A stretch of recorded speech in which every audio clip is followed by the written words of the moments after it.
The Subcommittee on Emergency Preparedness, Response, and Recovery will come to order. The subcommittee is meeting today to receive testimony on examining climate change, a threat to the homeland. Without objection, the chair is authorized to declare the subcommittee in recess at any point.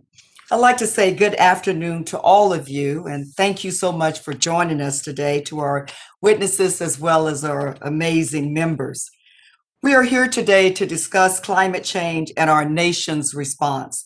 Climate change is a major threat to our country. The U.S. Department of Homeland Security's mission is to, and I quote, secure the nation from the many threats we face, unquote. Therefore, the department's mission includes taking action to address the effects of climate change. Already, the impacts of climate change on communities across the country extract devastating human and financial costs. And if we fail to address the challenges posed by climate change, those costs will only increase. Science concludes that climate change is real, and it is increasing the severity and the frequency of extreme weather events. According to NOAA, during 1980, the U.S. has sustained close to 300 weather and climate disasters, like catastrophic hurricanes, flooding, and wildfires, where overall financial damages reached or exceeded $1 billion, and the total cost of these events now exceeds $1.9 trillion. In 2020, for example, multiple extreme weather events like Tropical Storm Eta and Hurricane Sally, to name only two, severely impacted the ranking member and my home state of Florida and the southeastern U.S. region, and each storm respectively resulted in more than $1 billion of financial damages for the U.S. Last week, the Federal Reserve Chairman Jerome Powell acknowledged the serious risk the climate crisis poses to the U.S. and global economy, stating, and I quote, "There is no doubt that climate change poses profound challenges for the global economy and certainly the financial system," unquote. Since 2013, including in 2021, the U.S. Government Accountability Office included the federal government's fiscal exposure to the risks of climate change in the office's high-risk list report. To save lives and to lower the federal government's fiscal exposure to climate change, GAO stated, and I quote, "The federal government needs a cohesive, strategic approach with strong leadership and the authority to manage risks across the entire range of related federal activities," unquote. Reports released by both the U.S. Department of Homeland Security and the U.S. Department of Defense categorize climate change as an urgent, growing threat based on its ability to cripple critical infrastructure, deplete military resources, and fuel terrorism. Despite the pressing need to address the risks posed by climate change, and despite the progress that has been made by the Obama administration, President Trump disregarded these challenges, increased the likelihood that Americans would experience these risks, and took steps to eliminate federal research and response climate change programs.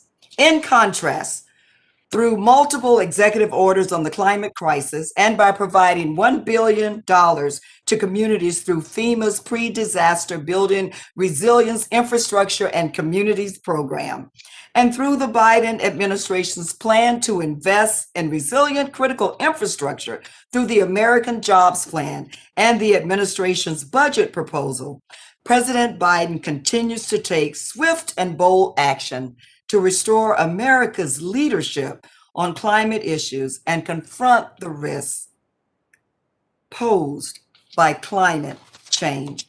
In preparing for and responding to the effects of climate change, DHS, FEMA and the broader federal government must include conscious planning for racial and socioeconomic disparities. And that is why the Biden administration is taking action on environmental justice issues through the creation of the White House Environmental Justice Advisory Council and other initiatives. Additionally, DHS Secretary Mayorkas has also taken steps to inform the department's climate response programs to include the goals of advancing equity and increasing resilience for vulnerable and high-risk communities. Responding to climate change will take a unified effort among federal, state, local, tribal, and territorial governments and private sector partners and President Biden's leadership, along with the sustained focus by members of this subcommittee, are essential to that effort. It is with sincere gratitude that I again welcome our witnesses here today. Thank you all for agreeing to share your insight with this subcommittee and with the public. We look forward to hearing your testimony. It is now my pleasure to recognize the ranking member of this subcommittee, the gentlewoman from Florida, Ms. Kamek, for an opening statement. Thank you, Madam Chairwoman. I hope y'all can hear me. Can you hear me okay? Yes. Okay, awesome. It's a little difficult when we're all out in the field. You never know exactly what kind of broadband connection you're going to get. So I appreciate that. Thank you, Chairwoman Demings.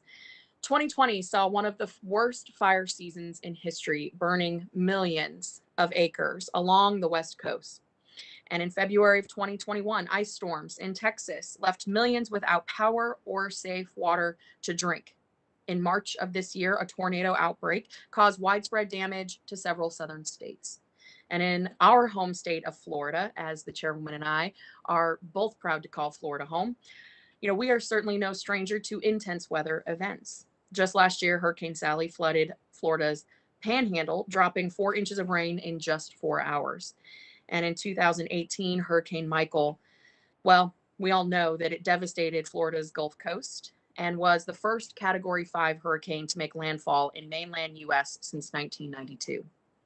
Now, as we move through the second week of Atlantic hurricane season, it is important to remember that while we cannot control the weather, we can take steps to prepare. And it's pre-disaster mitigation efforts by individuals and policymakers, first responders, and emergency preparedness professionals that ensure that no geographic region of our country is left unsupported. Mitigation activities such as strengthening and upgrading existing infrastructure from all hazards, raising structures in identified flood zones, buying flood insurance to protect personal property, installing hurricane shutters and other protective measures, as well as clearing dead vegetation to reduce the risk of wildfire, all have the potential to limit the negative effects of natural disasters. FEMA's Hazard Mitigation Grant Program has helped communities implement hazard mitigation measures following a presidential major disaster declaration to reduce the risk of loss of life and property from future disasters. Now, Florida's 2018 State Hazard Mitigation Plan highlights 4 main goals with corresponding objectives to include implementation of an effective, comprehensive statewide hazard mitigation plan, supporting local and regional mitigation strategies, increasing public and private sector awareness and support for hazard mitigation in Florida, and support mitigation initiatives and policies that support the state's cultural, economic, and natural resources. These goals have been realized through recent mitigation projects. For example, the Hallandale Beach Drainage Project was recently completed using Hazard Mitigation Grant Program funds to address drainage issues that cause flooding throughout the city during storms. A new drainage project was also completed in Oakland Park using those same grant funds. Now, despite high tidal surges and high canal levels from Hurricane Irma in September of 2017, no floodwaters entered homes in Oakland Park communities that were served by this new system. Not only do mitigation activities aim to reduce injuries, deaths, and property damage, but they also limit the potential for damage to the economic sector. A December 2019 report by the National Institute of Building Sciences found that by designing buildings to meet the 2018 building code standards, the national mitigation benefit cost ratio is $11 for every $1 invested. The report also found that the impacts of 23 years of federal mitigation grants provided by FEMA, the Economic Development Administration, and HUD result in a national benefit of $6 for every $1 invested. Our approach to mitigation needs to shift from a pre-disaster mindset so that we are anticipating the need and not responding after the fact and after the damage has been done. I am encouraged by recent changes to pre-disaster mitigation funding, including the introduction of the Building Resilient Infrastructure and Communities Grant Program.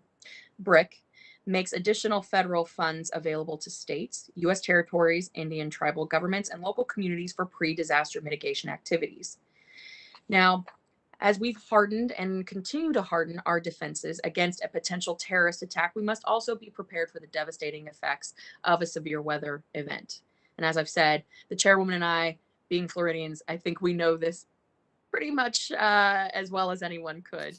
And the reality is, quite frankly, that the natural disasters have always occurred and they will continue to occur. We should use every single disaster as an opportunity to learn and improve our mitigation capabilities and strategies to decrease the loss of life and damage to our homes and infrastructure and to lessen the economic strain that these disasters present. I look forward witnesses here today on how to continue our preparedness and resiliency in the face of unpredictable future natural disasters and all hazard emergencies. And at this time, I ask unanimous consent to enter into the record this letter from the Florida Division of Emergency Management highlighting their mitigation and resiliency projects. And Without with that, objection. I yield back. Thank you. And with that, I yield back to the chairwoman. I want to thank the ranking member for her remarks. Also, I'd like to remind the committee that we will operate according to the guidelines laid out by the chairman and ranking member in their February 3rd colloquy regarding remote procedures. Without objection, members not on the subcommittee shall be permitted to sit and question the witnesses. I now want to again welcome our panel of witnesses. The first witness is Mr. Bill Nye, appearing in his own capacity. Mr. Nye is the CEO of the Planetary Society, a nonprofit organization working to advance scientific study, and co-founder by the famous planetary scientist Carl Sagan, Mr. Nye's former astronomy professor. Well known for his work in the fields of science and engineering and his popular television show, Bill Nye, the Science Guy. Mr. Nye has made it his life's mission to help foster a scientifically literate society, one ready to confront the threats posed by climate change. Our second witness is Ms. Alice Hill, the David M. Rubenstein Senior Fellow for Energy and the Environment at the Council of Foreign Relations. Ms. Hill's work for the Council focuses on climate change. Ms. Hill also serves as a special assistant to President Obama and Senior Director for Resilience Policy on the National Security Council staff, where Ms. Hill led the NSC's work on developing national policies to increase resilience to biological threats and climate change. Ms. Hill's public service also includes service within DHS as senior counselor to the secretary in 2009. During her time there, Ms. Hill led the department of DHS's first ever climate adaptation plan and the formulation of strategic plans regarding catastrophic biological and chemical threats, including pandemics. Our third witness is the Virginia State Coordinator for Emergency Management, Mr. Curtis Brown. Mr. Brown is the first African American to serve in that role. Mr. Brown is also the co-founder of the Institute of Diversity and Inclusion in Emergency Management. As a state official, Mr. Brown has played a key role in the state's climate change response efforts and has worked to ensure Virginians, including those in the vulnerable and high-risk communities, have access to resources, information, and support.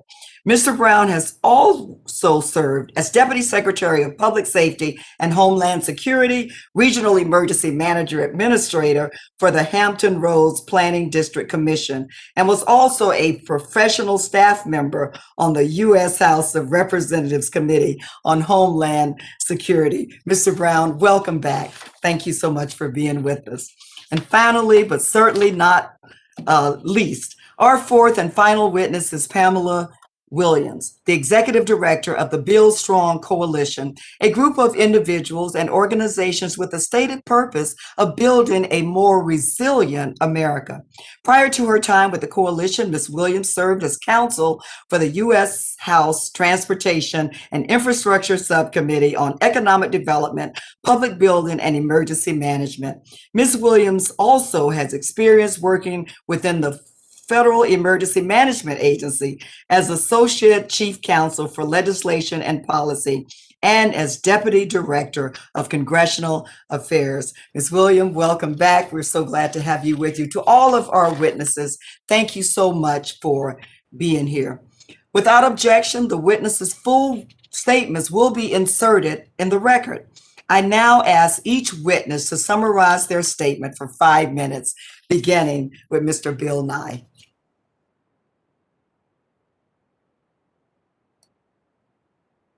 Subcommittee, thank you indeed for the opportunity to testify before you today.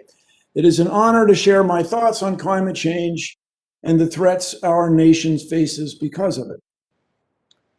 My name is Bill Nye, as you may infer. These days, I'm a science educator and a television presenter. I may be known to you and your families as the Science Guy. I began my career as a mechanical engineer working at Boeing. My professional license is still in Washington State.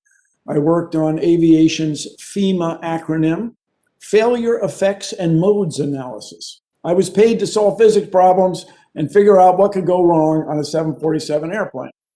I learned a great many things. First, a modern jetliner is an amazingly reliable, extraordinarily safe machine, largely because it is subject to good regulations. Second, commercial airplanes only get into trouble when they take off with something that's already broken. A system the crew thought was working isn't working, then several things go wrong at once. And when it comes to climate change, the analogy to things already broken, along with multiple problems developing at the same time, is compelling. Suppose Russian hackers had attacked the Colonial Pipeline while a hurricane was coming ashore at Gulfport, Mobile, or Gainesville. Recently, the entire state of Texas, as was mentioned earlier, was shut down because of a snap of cold weather. It was the product of years of insufficient failure effects and modes analysis. It killed almost 200 people. Along with the heartache, the cost is estimated at $130 billion. These miserable outcomes could have been avoided for a fraction of what we'll all end up paying. The pipeline hack was a mean-spirited thing and a lot of trouble. The mess in Texas was a disaster. But the next time, or the next times, may be much, much worse. Back in 1977, as you may have heard, I took a course from Professor Carl Sagan. It eventually led to my day job as CEO of the Planetary Society. And Dr. Sagan often spoke of what he called comparative planetology. By comparing Earth's atmosphere with those of Mars and Venus, scientists came to understand the importance of carbon dioxide and the greenhouse effect. You may have heard. Researchers at Exxon understood this too and wrote about the potential for disasters back in that same 1977. But we've done almost nothing about it. Greenhouse gases are inducing climate change here on Earth, and it's happening now on larger and larger scales. We're seeing bigger storms, more floods, more droughts, more fires, more loss of shoreline, and more businesses and people displaced as the ocean swells. Therefore, the sooner we stop adding greenhouse gases to our air, the better off we have a chance of being. If we don't stop, more of these events will happen, more of them will happen at the same time, and that will increase the likelihood of convergent problems. It was stated earlier in her opening statement. The ranking member said we can't control the weather. It turns out we are controlling the weather. Inadvertently, by accident, we are controlling the weather, and we got to cut it out. Now, Everything on an airplane, from the wheel under the nose to the light on the tip top of the tail, is there for a reason. Anything extra that you put on an airplane would add weight, which would shorten the range, make the plane less efficient, make it more costly to fly. But even with that in mind, airplanes are required to carry all sorts of emergency equipment. Life vests, rafts, exit doors right in the middle that no one ever uses. You want the plane to have everything it needs to fly normally, but also everything it needs when things go wrong. These regulations are good. They keep us safe. So just like extra pieces and parts of an airplane that you don't need, we don't want regulations that we don't need. But when it comes to addressing climate change, regulations are essential. Having healthy neighborhoods where things do not stop working is a way to keep people healthy and working. It's why we have infrastructure like smoke detectors, fire hydrants, and all that plumbing, so firefighters can keep us and the built environment we rely on safe. Now, this is where you all come in, members of the subcommittee. We want all the rules we need to create all the systems we need to address climate change. Now, as you may know, I grew up right here in Washington, D.C. I rode my Schwinn bicycle to the first few Earth Day events on the National Mall.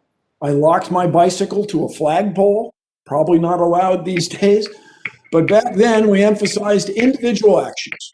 Every little bit hurts. That was one of the slogans. But when it comes to climate change, everybody need big ideas. Mr. Nye, Yes. Can you hear me? Yes, Yes. 14 seconds. You're actually out of time, but if there's something more that you'd like to say, please do so during the question and answer period. So Thank you so much. I apologize for running over. I thought I had set a stopwatch dead on. I apologize. It's okay, but thank you so much for your opening comments. At this time, I now recognize Ms. Alice Hill to summarize her statement for 5 minutes. Thank you so much, Chairwoman Demings and Ranking Member Kemick, and members of the subcommittee for inviting me to testify today. As we've heard, climate change impacts are no longer a matter for the distant future. Last year, in the midst of a global pandemic, our country suffered 22 separate extreme weather events influenced by climate, each costing over $1 billion. And that's been going on for quite a long time, seeing the United States pummeled by worsened disasters from climate change. America is simply not doing enough to prepare for the heightened threats posed by a changing climate. The nation, in short, suffers from a large resilience gap. That gap needs to be closed to safeguard Homeland security. Development of a national resilience strategy is essential, as you've noted, Chairwoman. Without a comprehensive approach, individual agency efforts could leave gaping holes in the nation's resilience to climate threats. The Department of Homeland Security can and should play a central role in the effort to build a national resilience plan. Core to resilience is improved risk communication. The United States lacks comprehensive risk mapping that is sufficiently downscaled to inform Americans regarding the risks they face now, much less those they face in the near future. That means that we have many families and businesses who today rent and buy facilities that are destined to burn and flood. The federal government should compile risk information in a way that's easy to understand, interactive, has a visual format that permits people to determine what's ahead. What does it mean for me? What does it mean for my family? What does it mean for my company? And what does it mean for the United States? Without that, it's difficult for us to make the kinds of risk reduction choices that we need to make. As Representative Kemick has stated, we need to prepare ahead. A national resilience plan would help us do that, and it would provide incentives to improve decision-making about where and how we build. As you know, land use and building code choices rest almost entirely in the hands of state and local governments in the United States. Currently, those officials encounter a moral hazard when they make choices about where building should occur and how it should occur, since they know that the federal government may well end up putting most or all of the disaster costs after disaster strikes. This moral hazard has led to risky development occurring in many places across the nation. We also need stronger building codes. As you've heard, according to the National Institute of Building Sciences, for every $1 we spent in disaster-resistant building codes, we can avert $11 in damages. But despite this astonishingly high cost benefit, 65% of cities and towns across this nation have failed to adopt modern disaster-resistant codes. The nation needs to accelerate the development and adoption of model building codes that account for future climate risk. To protect Homeland Security, the nation also must work to ensure that critical infrastructure continues to perform under new extremes. We saw this in Texas, as it's been mentioned. We will see this in California this summer when wildfires streak across that state, and we will see it as hurricanes that are predicted to occur this season hit the United States. When infrastructure fails, particularly the electric sector, the damage cascades through all sectors: public health, transportation, communication. And we need to have resilient infrastructure that can take what we know will come with climate change. Climate change will also drive increased migration. We know that changing conditions can affect transnational crime, including terrorism. During extreme events, organized crime and extremists have been known to take advantage of a failed government response to expand their territory and increase recruitment. We'll also see increased pressure at our borders, as we're currently seeing with Central American immigrants. Immigrants that are seeking survival will move in the face of devastating climate events, either droughts or hurricanes, as we saw 2 back-to-back hurricanes this year in Central America. We need frameworks to get ahead and do this better, plan for where people will move. DHS should also continue to close the environmental justice gap, Sil, including Ms. Hill? Yes. Bill, I'm sorry, your time is expired. All right. Thank you so much for your testimony. Thank you. At this time, I'd like to recognize Mr. Curtis Brown to summarize his statement for 5 minutes. Good afternoon, Chairwoman Demings, Ranking Member Kamick, and members of the subcommittee. My name is Curtis Brown, and I serve as State Coordinator of Emergency Management in the Commonwealth of Virginia. I'm also co-founder of the Institute for Diversity and Inclusion in Emergency Management. I appreciate the opportunity to discuss the rising threat of climate change to the homeland from the perspective of an emergency manager, with a keen focus on the disproportionate impact of disasters on marginalized and frontline communities. Emergency managers all over the country have witnessed firsthand the consequences of climate change.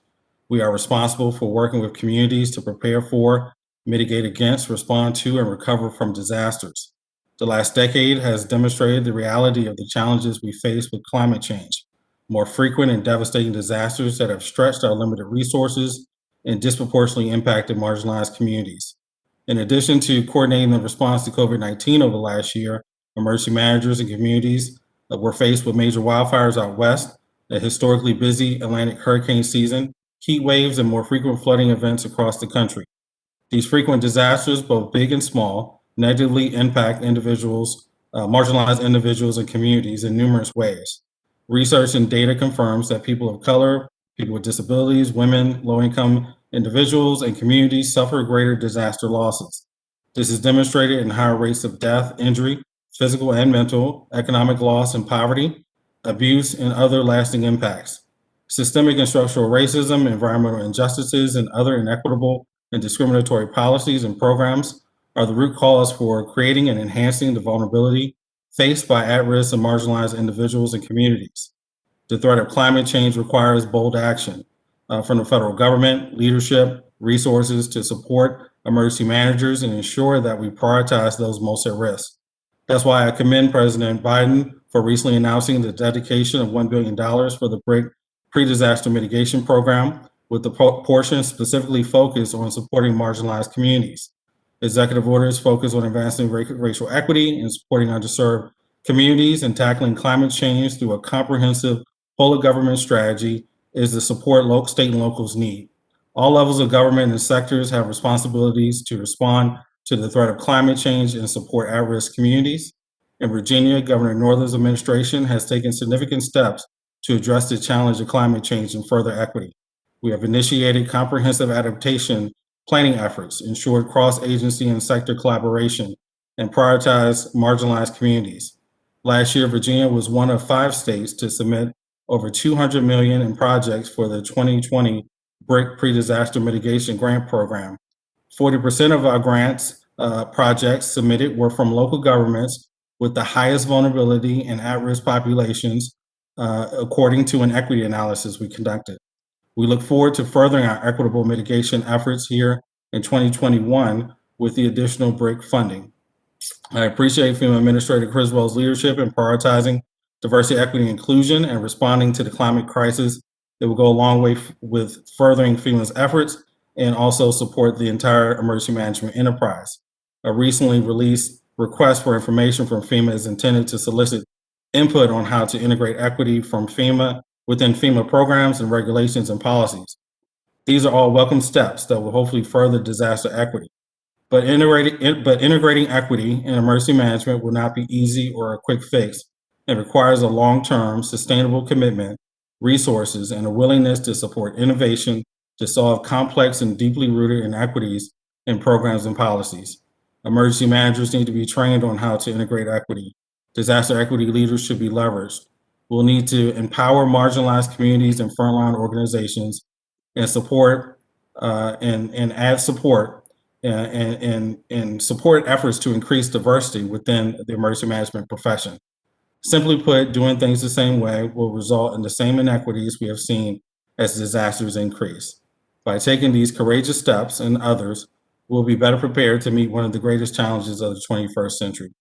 Thank you, Chairwoman Demings, and I look forward to offering recommendations and answering questions from the subcommittee. Thank you so much, Mr. Brown, for your testimony. At this time, the chair now recognizes Pamela Williams to summarize your statement for 5 minutes. Thank you, Chairwoman Demings and Ranking Member Kamick and the distinguished members of this committee. It is an honor for me to join you today to discuss disaster mitigation and how it intersects with climate adaptation and homeland security. And this conversation must serve as a core component of the national conversation of resilient infrastructure and communities. The Build Strong Coalition was actually formed a decade ago and is made up of an extremely diverse group dedicated to building a more resilient nation. We represent firefighters, emergency responders, emergency managers, insurers, architects, contractors, manufacturers, as well as consumer organizations and code specialists. Like you, the coalition recognizes that the increase in the frequency and severity of natural catastrophes in this country clearly illustrates the need for investments in the resilience of structures, the ones in which we live and work, and then, of course, the critical lifeline infrastructure that support our daily lives. In 2018, Congress did take several key steps in recognition of the unsustainable impacts of disasters by passing the Disaster Recovery Reform Act, or DURA. The true game changer, as we've discussed, it was the creation of an additional set aside of 6% in spending for the purpose of funding greater investments in mitigation before a disaster occurs. FEMA has taken that authority and last year launched the BRIC program. And certainly we applaud FEMA for their unprecedented efforts in developing and implementing this transformational program. But in its inaugural year, FEMA offered $500 million through BRIC, but they received almost $3.6 billion in requested projects. FEMA Administrator Deanne Criswell has stated that one of her top priorities is to build a new culture of disaster resilience. But we know that the resilience needs in this country far exceed the resources available. And new funding alone is not going to solve a problem of this magnitude. So the Friends and Alliances of the Build Strong Coalition have developed the following policy recommendations that we'll share with you. First, increase the funding for resilience before the next disaster, climate impact, or catastrophic failure. Mitigation saves lives, property, and taxpayer money. Mitigation also saves the environment And we know it's the smart use of federal resources and will save taxpayer dollars, anywhere from 4 to 11 for every dollar invested. But again, the resources are woefully inadequate. Second, we need to create incentives for building stronger and tie existing federal funding streams to the adoption and enforcement of strong modern building codes. Disaster resilient and sustainable construction and the use of stronger building codes has proven to save lives, reduce damage of natural disasters, and protect the environment. Adopting building codes is the single most effective thing that we can do to save lives and property. Third, promote the hardening of lifeline infrastructure. Lifeline infrastructure provides indispensable services that enable continuous operations of critical businesses and government functions, and without the prompt restoration, would risk health, safety, and economic security, key elements to Homeland Security. We also need to incentivize investments through tax benefits. We need to make it easier for individuals, businesses, and government to invest in resiliency. We need to ensure the use of resilient American-made products in the construction and retrofit of our key lifeline infrastructure. And finally, and maybe most importantly, we need to build capacity. We must ensure that states, locals, tribal governments, regional entities are given the tools and resources that they need to increase capacity and capability to even identify risks and hazards and mitigate those risks before the next crisis occurs. For this country to be successful in enhancing our resiliency, we must focus on capacity building at all levels of government, and then turn to considerations of sustainability, adaptability, and creative financial instruments that can be leveraged to drive socially responsible investments in resilience. This is also going to involve simplifying and streamlining programs, and this committee is going to need to focus on effective grants management and oversight so that we can leverage these investments systematically and systemically for national resilience.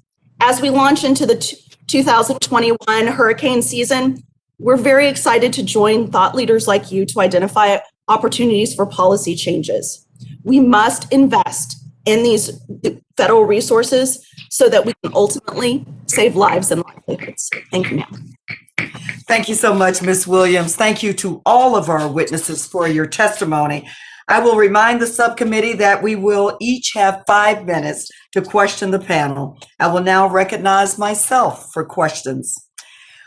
While the impacts of the climate crisis will vary depending on the specific U.S. region, in my home state of Florida, policymakers must grapple with the challenge of a longer and more intensifying hurricane season. Additionally, as I'm sure you all know, sea level rise continues to impact our coastal communities, contributing to flooding and erosion hazards, saltwater intrusion, and changes to coastal ecosystems. Mr. Nye, please comment on the climate challenges in states like Florida and elaborate, if you will, on the impacts you expect the climate crisis to have on other regions of the U.S. Thank you very much. So in Florida, we have the problem where water is coming over the shore. As the ocean gets warmer, it gets bigger. This is what causes sea level rise. Water's coming over the shore, places like Cape Canaveral, for example, and then water's also coming up through the limestone.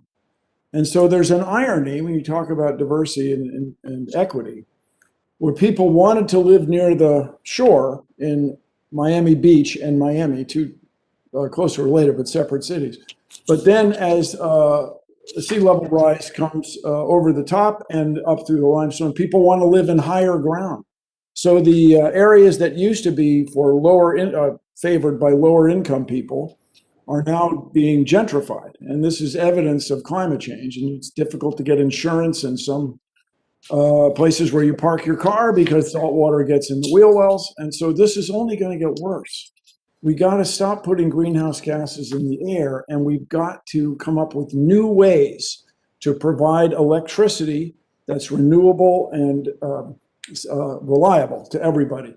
The co-chair, the ranking member made reference to you never know what broadband you're going to get. Well, let's make it so the broadband is always good for everybody. When neighborhoods are healthy for working, then people work more and stay healthier. But we need big changes, everybody. And I just reflect all the time on my parents, who were both in World War II. My father was a prisoner of war for almost 4 years. My mother was one of the code girls working to decrypt German submarine radio traffic. Everybody in the country was involved in solving this global problem. Everybody was on it. So in many ways, Mr. I'm Nye, that excited is about the such, future. you know what I love so much about what you just said though. Everybody cared about this. Was not a Republican issue, a Democratic issue. Everybody in the country cared about this issue, and I think it's so critical to us getting to where we need to. I want to go quickly to Mr. Brown. You know, you talked about your perspective as an emergency manager. You're there on the ground.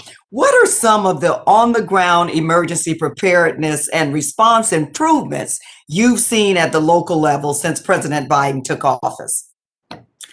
I think the conversation around climate change and the realness of the threat and the need to prepare has increased. And I think there's a greater focus on the mitigation and the pre-disaster mitigation. The additional funding, we have leaned forward and started to plan and work with our less resourced communities to support them in developing their grant projects.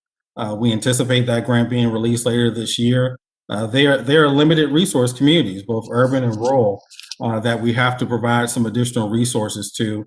They have a part-time emergency manager or one person shop. These are very vulnerable communities that we need to support. And so as these grant dollars are released, I hope that we can really talk about building capacity amongst emergency managers across the country. We should not have any part-time or one-shop emergency management offices. These are full-time responsibilities related to preparedness, mitigation, response, and recovery. By broadening the field and the capacity also in emergency management, we can also build a diverse workforce that we need. So we have people from the community who understand the community needs and are able to respond more effectively. Mr. Brown, thank you so much. I am going to, at this time, recognize the ranking member, Ms. Kamick, for her questions.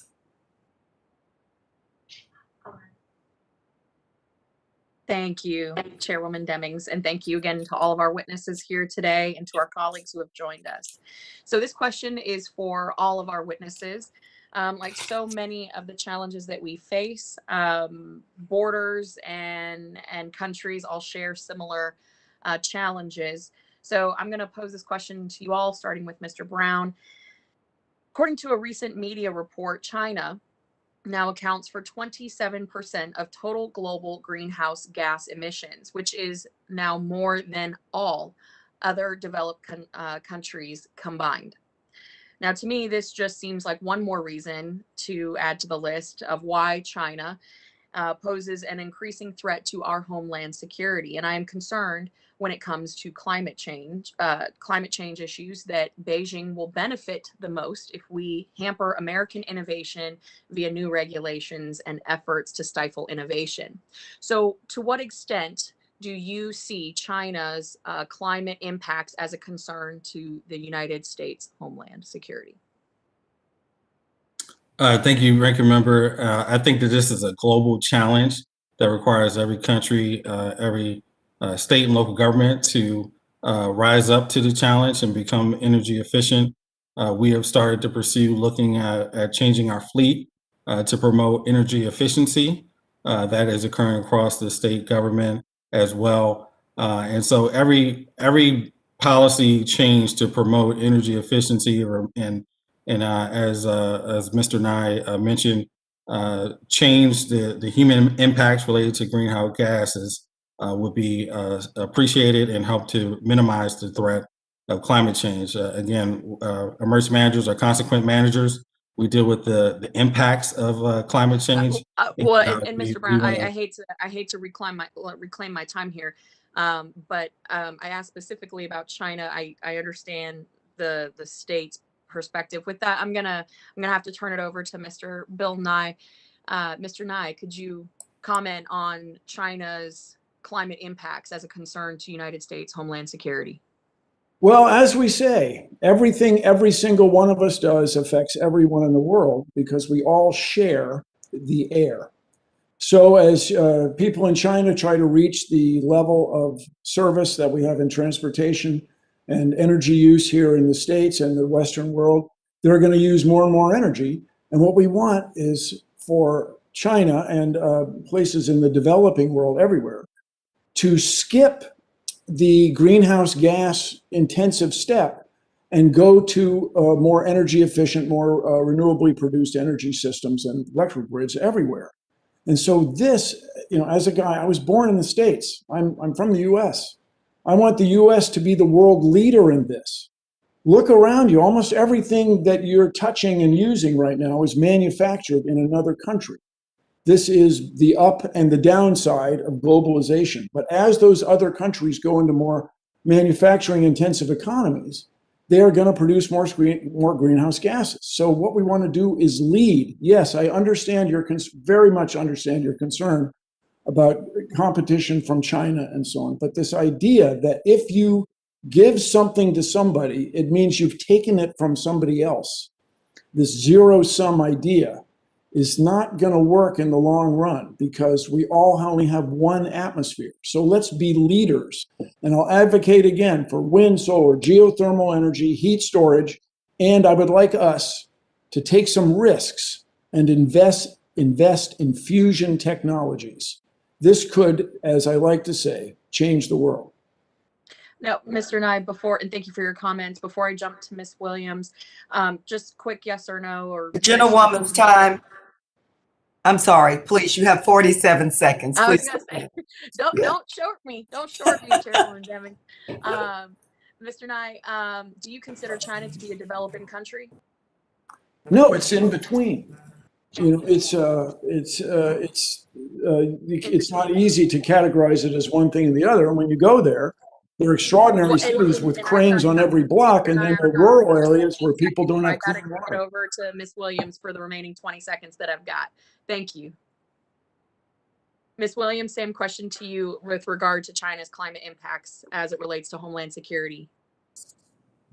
Well, I think we have very much established that increasing risks that are driving climate impacts and disaster impacts are a tremendous threat to our homeland. And we need to look at this globally. I think Mr. Nye and Mr. Brown highlighted the fact that this is a global conversation that the United States has an opportunity to lead. But we don't even talk about climate adaptation using the same language that other countries use. Adaptation, mitigation have different meanings here and there. And we need to make sure that we are leading by example, but that we are also engaged in the conversation using the same terms, a same common understanding of what we are trying to accomplish so that we can tackle those that are the greatest offenders at driving these risks and impacts. The chair thanks Ms. Williams for her response and thanks the ranking member for her line of questions. At this time, the chair will now recognize other members for questions they may wish to ask the witnesses. In accordance with the guidelines laid out by the chairman and ranking member, I will recognize members in order of seniority, alternating between majority and minority. Members are also reminded to unmute themselves when recognized for questioning. The chair now recognizes for 5 minutes the gentlewoman from Texas, Ms. Sheila Jackson Lee. Thank you so very much, Madam Chair, and thank you to both of you, the ranking member, and as well the chair for this particular very important hearing. If I'm reminded, the reason why this is extremely important is because we are aware that despite the pressing need to address the risks proposed by climate change, the Trump administration disregard these challenges, increase the likelihood that Americans would experience these risks, unfortunately.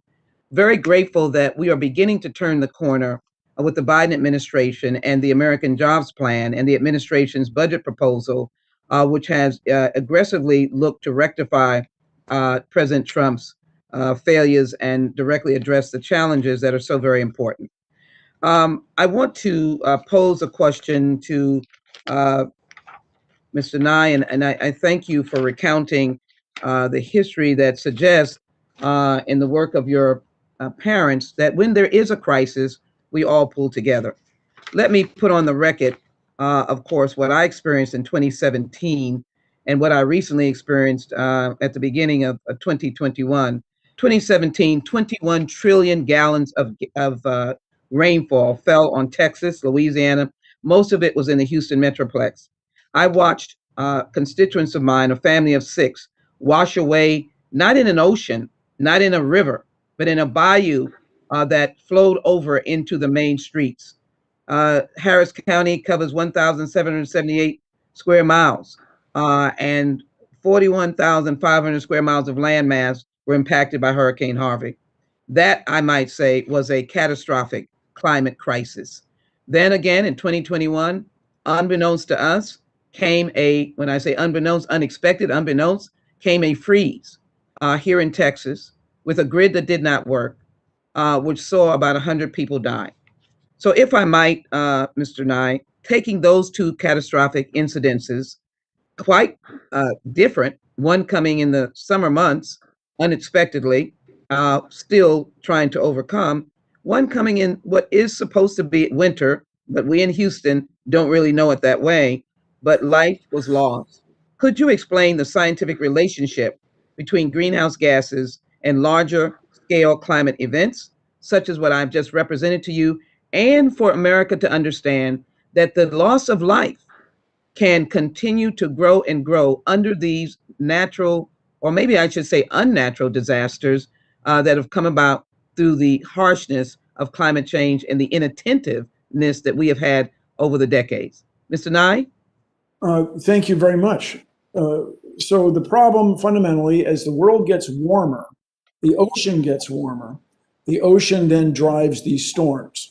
So it's as water vapor goes up in the sky and condenses back to liquid and rains, the circulation is driven harder and harder. And so climate models, and the word model refers to computer programs, we try to predict the fluid mechanics, the way the air and water move around. The storms are getting bigger and they're moving more slowly. So they're dropping more water in places like Houston. Then the other subtle problem, or once was subtle problem, is the jet stream, the circulation in the Northern Hemisphere, gets pushed up and down as the world's climate becomes less stable, as these storms move around. And that caused this cold snap in Texas. And then, I used to work in the oil field, and I have a sense of the prideful nature of Texans. I understand you had your own electrical grid, but it wasn't well enough secured against the weather. Absolutely. Sort of straightforward things were not done for years through, what my understanding, through free market ideas that this stuff would take care of itself, that any electrical grid any electrical supplier would of course invest in the necessary things to make sure things were safe, but apparently that is not what happened, and it was a catastrophe. This is what I talk all the time. We need all the regulations we need, but no more, but we do need regulations. Can I quickly go to Mr. Brown for just a second? Thank you very much, Mr. Nye. When these disasters occur, you are the state coordinator, emergency management services. I imagine you deal with a lot of first responders, police, EMS, firefighters. Can you explain how, when these disasters occur, you put real human beings in the line of danger as they have to rescue persons, provide the first line of defense for saving people? Could you just give that information? The gentlewoman's time has expired, but the witness may answer the question. Thank you. Thank you, Madam Chair. I apologize. I cannot see that clock, but I thank you for your courtesy. Thank you so very much. Mr. Brown? Thanks, Congresswoman. Thanks, Chairwoman. Yes, we help to coordinate all of our first responders who put their lives on the line when it comes to search and rescue, swift water rescue for the flooding events. They are right there to support our communities. And again, the capacity has been stretched using the grants that have been provided for the federal government. more is needed because of the higher frequency of these disasters, and they're occurring back to back, even overlapping. As I mentioned, as we are responding to COVID-19, we're still responding to all of these other events as well. Thank you so very much. I yield. Thank you. The gentlewoman's time has expired. The chair now recognizes the gentlewoman from Iowa, Ms. Miller Meeks, for 5 minutes. I believe you're on mute. There. No, okay. Yeah, one more time.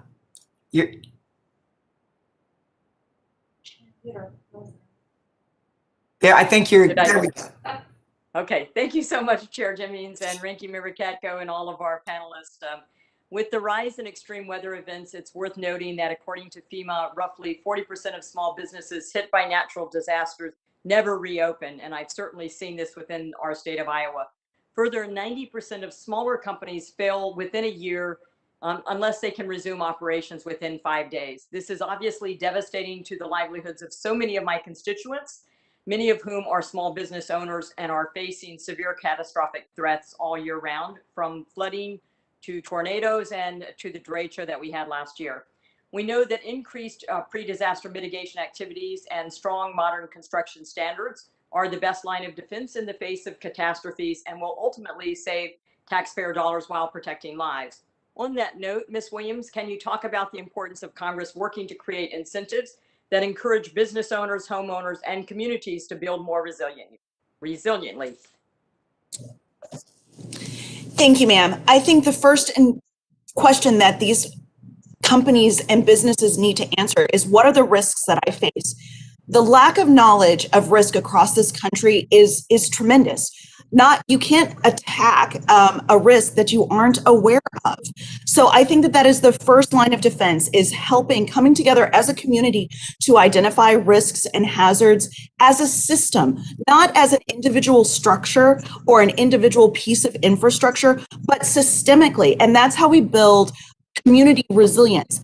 Insurance is a key aspect of this. Individuals and businesses are not aware of the lack of coverage that they are facing in the wake of a disaster. And the federal government is not going to provide the resources to make them whole. So we spend a tremendous amount of time trying to educate people on how to cover their risks in a very meaningful way. But as you noted, the most important thing that people can do is identify that risk, draw down that risk through investments in pre-disaster mitigation, and we'll change the trajectory of the risk profile across this country. Thank you. And as I stated, as someone who represents a Midwestern state that runs along the Mississippi River, my district does not border the Missouri, but I also have the Missouri. We had flooding there last year, and then we had the derecho this past year. I have a deep understanding of the massive loss caused by flooding and other natural disasters. Because of this, I also know of the endless cycle of destruction where homes are built over and over again in the same subpar standards that often help lead to their destruction, and it put communities' lives and taxpayer dollars at risk. Ms. Williams, again, can you talk about the power of strong construction in the face of catastrophes, how you and the insurance industry help to mitigate that risk and identify that risk, and any examples you have based on research performed by the Insurance Institute for Business and Home Safety, which you mentioned in your testimony, where the use of more modern building standards are proven to help homes withstand extreme climate events? What policies can we be working to create in Congress that will better shield communities like mine in Iowa from severe disasters? Thank you again. We have some very exciting things happening across this country as states are leading the way in helping individual homeowners invest in strengthening their home. And I know Mr. Brown probably has some comments on this too, as he's been keenly focused on underserved communities and how we can help strengthen their home. If COVID taught us anything, it's the importance of housing as infrastructure. So our friends at IBHF have done a tremendous job, not only identifying those retrofits of the existing housing stock that need investments for roof tie downs, for cripple wall stabilization, and for wildfire mitigation techniques that can significantly impact the risk posed to a homeowner. And we are working with states across the country to help put resources in the hands of homeowners to draw down their risk and invest in their homes. So I think Congress helping certainly remove, as Ms. Hill said, the moral hazard of not doing the right thing and not investing in your homes, I think is one of the most important things that congressional leaders can do. And as I mentioned in my testimony, tax incentives can also play a tremendous role for those that have the resources to be able to invest, to just get them over the hump, to do the right thing before a disaster and not when we're worried about recovering from catastrophe. Thank you. And then I just wanted to make a mention to Mr. Nye or Dr. Nye. Thank you so much. And we found during the pandemic that there are regulations we no longer need. So as important as regulation is in safety, it's also important to realize when regulation is not needed. And I appreciate your comments on fusion and nuclear power as also an upcoming power source. So thank you. Thank you so much. The gentlewoman's time has expired. Chair now recognizes the gentleman from New Jersey, Mr. Payne, for 5 minutes. Well, thank you, Madam Chairwoman. That was quick. I didn't even get a chance to recognize myself. But it's a real honor and privilege to be here once again. And thank you for this timely hearing that we're having today. Mr. Brown, as we continue to combat the effects of climate change, I'd like to know how historically disadvantaged people, and specifically people of color, could benefit from the new green technology, additional infrastructure spending, and private sector innovation. What are the steps that the federal government can take to deliver equitable relief to disadvantaged communities as we respond to climate crisis and extreme weather events? Thank you, Congressman. I really think we need to be intentional in terms of getting resources to the communities that we know are on the front line of these disaster impacts. We have a lot of great innovative tools. We have data, we have census information, and we have the lived experiences of the communities and marginalized communities. Now we need to connect the dots and make sure that the resources, the BRIC program priority on marginalized communities actually get to these communities to reduce the impacts of climate change. We know that these communities are more at risk because of systemic and structural issues from the racism and discrimination from the past, such as redlining. There's a good study that was done from some Virginia professors that looked at the heat impacts within housing projects because of redlining. We need to be able to promote natural mitigation efforts and directly target those communities. And that's what we've done here in Virginia, prioritizing the communities that need the resources the most. Thank you. You know, it's clear we've seen that situation before us, so we can remember the faces of Katrina and what most of those folks looked like that were stuck in that terrible situation. Let's see, Mr. Nye and Ms. Hill, vulnerable communities that were severely impacted by coronavirus remain vulnerable to other types of hazards, such as those brought on by climate crisis. Would you please share a few ways in which federal government can help poor and disadvantaged communities minimize those risks? Ms. Hill, and then Mr. Nye. Thank you. The federal government has a critical role to play in assisting disadvantaged communities. And one of the key ways is, let's look at first the emergency response. We need to have better early warning systems in the United States. We could have 2 adjoining communities that have a very confusing system, and that would affect the ability of people to seek shelter in advance of an event. We also know that, unfortunately, many Americans don't have ready cash to evacuate easily, quickly from their communities. This was front and center with Katrina. We need to make sure that we build plans so that Americans can seek shelter immediately and have ready cash. Perhaps just send them cash immediately so they're out of their homes and headed towards safety. We also need to look at the cost-benefit analysis of how we build infrastructure. Our infrastructure tends to favor wealthier communities than it does those who may be in most need and for whom it is most meaningful to have protective infrastructure. So that's changing the cost-benefit analysis. Thank you. Thank you. Mr. Nye?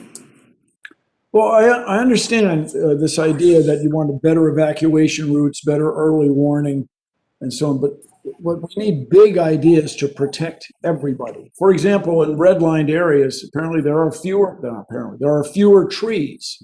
So if you want to stay cool in the summer, you actually have to spend more money on air conditioning. It's a subtle thing, but it's a real problem. What we want to do is to have access to good food, access to good schools, and access to good health care for everybody.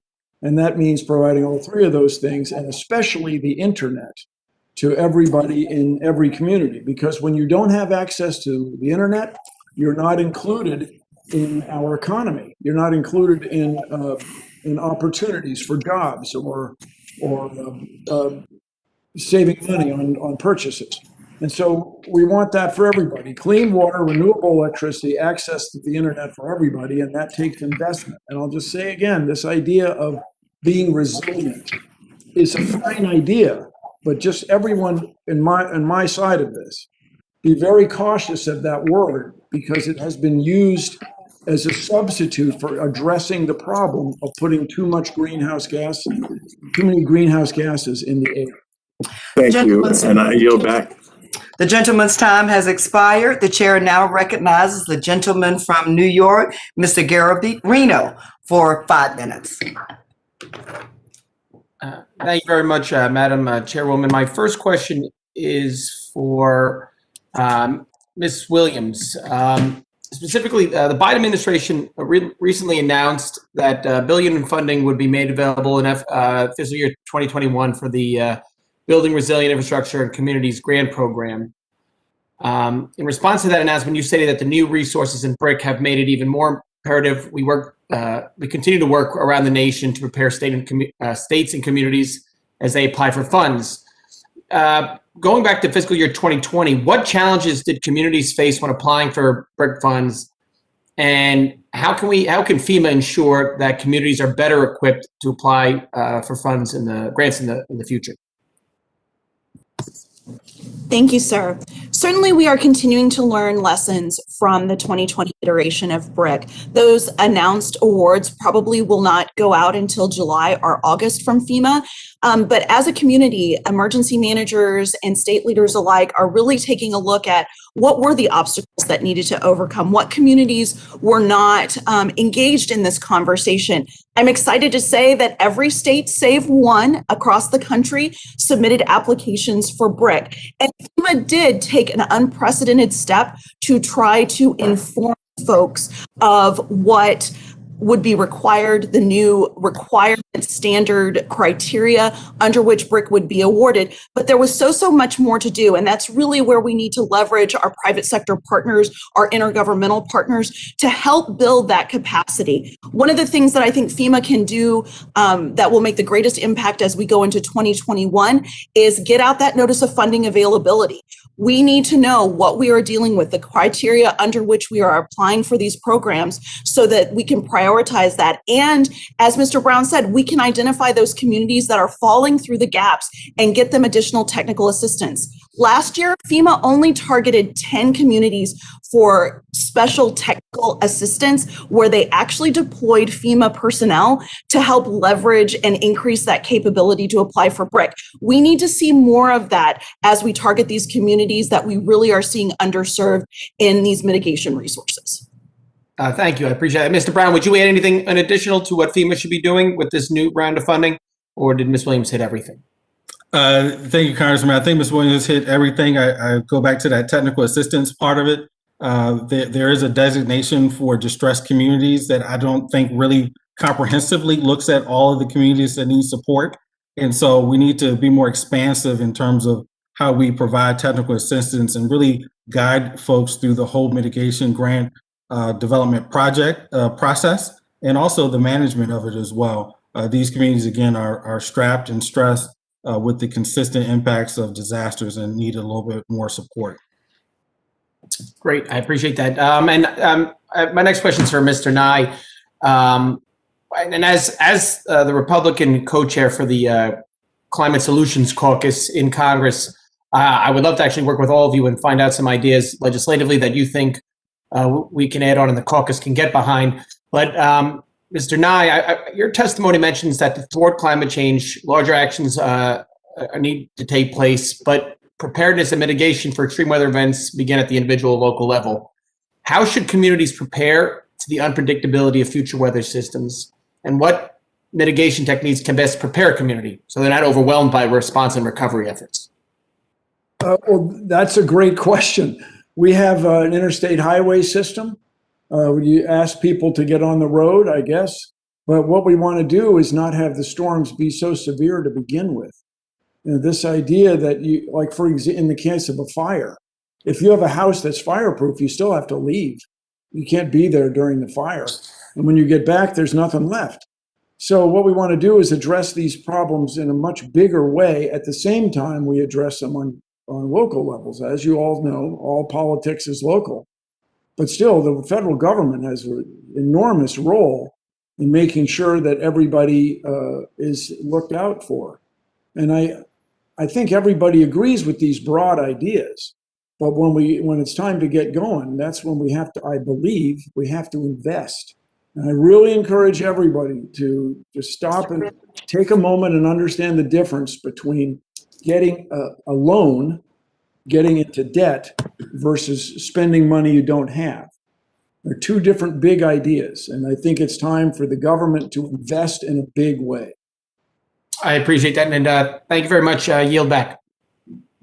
The gentleman yields back. The chair now recognizes the gentleman from Texas, Mr. Green, for 5 minutes.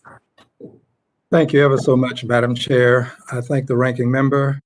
And of course, I thank the chair of the full committee for all of his endeavors in this area. Mr. Nye made a salient point. He indicated that we must invest. And I completely, totally, and absolutely agree. But I do have a question for each of the witnesses because there's something fundamental that we have to embrace before we can invest. And it is this: you have to acknowledge that the problem exists. We have a good many people who are opinion makers and opinion shapers who will not acknowledge that the problem exists. If you acknowledge that it exists, then you do something about it. If you decline to acknowledge that it exists, then you have no reason to do anything about a problem that doesn't exist. So let's start with Ms. Williams, and you'll each have approximately 1 minute, and I'll let you know when your time is up. Tell me, what would you say to my contemporaries, my colleagues, the opinion makers and opinion shapers who refuse to acknowledge that the problem exists? What would you say to cause them to conclude that yes, we have the problem, and yes, we must invest? Ms. Williams.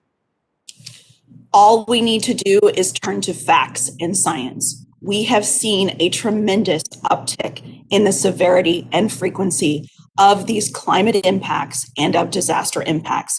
I'm excited to say that IBHS has led the way for the insurance industry, even issuing a statement on the importance of adaptation and the science that has supported the movement across the industry and the sector that we have to do something about it. This Williams, trajectory. let me intercede for a second and do this for you. I'm going to give you a little bit of additional time because of what you said. What do you say to people who have their own set of facts? They conclude that what you say is not necessarily what the facts reveal. What do you say to them? I have experience, I was with your staff and Ms. Jackson Lee's staff, even in the wake of Hurricane Ike. And let's just look at over the last 8 years, what we've experienced in the increase in just what Texas has experienced. My experience is wholly different. Science supports that experience, that these disasters are being driven by climate change and that they are increasing, and that if we don't do anything about it, we cannot sustain this trajectory. Let me move on to Mr. Brown. Mr. Brown? Thank you, Congressman. Again, as an emergency manager, deal with the consequences of the impacts of climate change. We believe in the science and the data in Virginia, and we've seen the consequences of more frequent flooding events, hurricanes. It was our busiest hurricane season as it was last year with the Atlantic hurricane season.